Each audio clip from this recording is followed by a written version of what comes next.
Cade's having the most productive season we've seen from a tight end here in a long time. Just what has he done to put himself in that position? What do they say, Dan? Was it rat poison? Is that what Coach Saban calls that?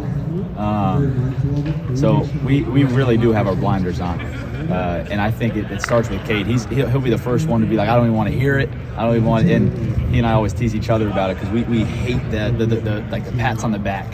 When someone's patting you on your back, usually you want to stay far away from those people.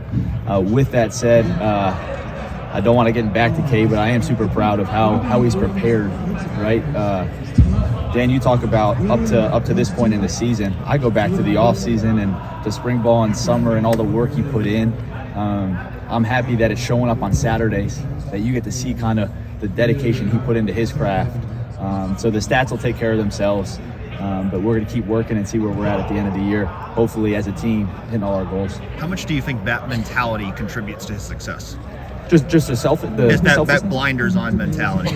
Yeah, I think it goes hand in hand, right? I mean, we're so process driven. People like to talk about PFF grades and receptions and targets. We'll talk about hours working when everyone else is sleeping, cut-ups, when the opponent might be doing something else. So yeah, I think those go hand in hand. There's a direct correlation.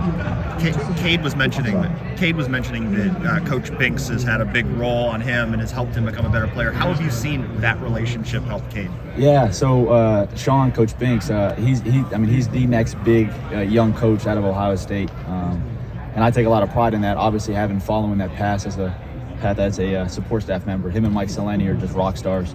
But Sean and Cade's relationship is awesome because they're both kind of feisty by nature.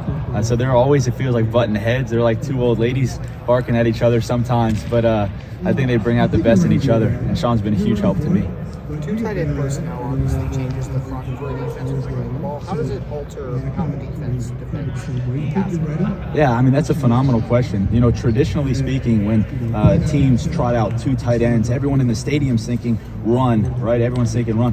When you got two athletic guys like we have, we can play 10 personnel, meaning no tight ends on the field, those kind of traditional sets, throwing the ball with two tight ends. So now, as a defensive coordinator, I see, Stover and G. Scott come running out. It's like, do I defend that with an extra linebacker?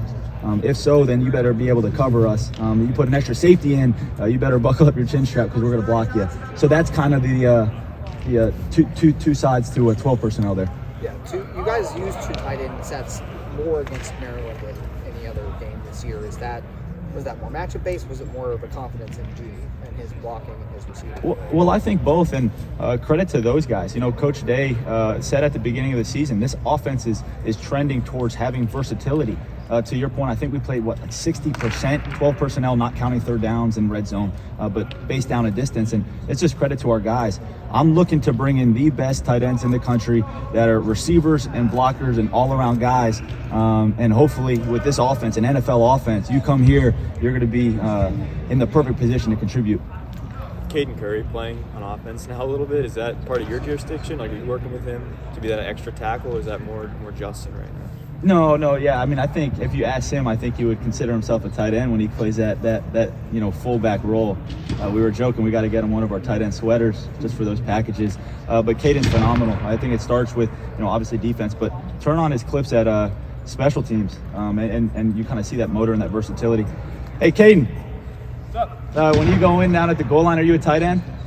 Yeah. There you go. You just got your answer. Can he catch? Can he catch? Can you catch? That's to be determined. There you go. There you go. There you go. To be determined. Last two questions. What else you guys got? Good. How's Joe coming along? Yeah, Joe's doing well. You think, all of the guys, not just Joe, but all of our guys every day, we're fighting to be the best version of ourselves, and Joe's been doing that, and he'll keep coming along. What have you thought of the way G's blocked this year? Yeah, no, I think he's been really good. G has one of the best first two steps of anyone that I've seen, and again, I credit it. We got a lot of guys here that could help out as far as like a coaching staff and support staff, and a lot of expertise. One guy in particular, Coach Philbin, Joe Philbin. Again, guys, he was an offensive coordinator in the Super Bowl. He was a head coach in the NFL, and he's come in and been a huge resource to me, and to Cade and to G. Like, I challenged him, how stubborn are you if we have Joe Philbin down the hall and you're not pounding on his door, hey, help me with my run blocking fundamentals, help me with, and I know there's rules of things he can do and can't do, but he's definitely a great resource for our players and for me. Definitely, to your point, to G's blocking. Keenan, thank you. Of course. Thank you, guys.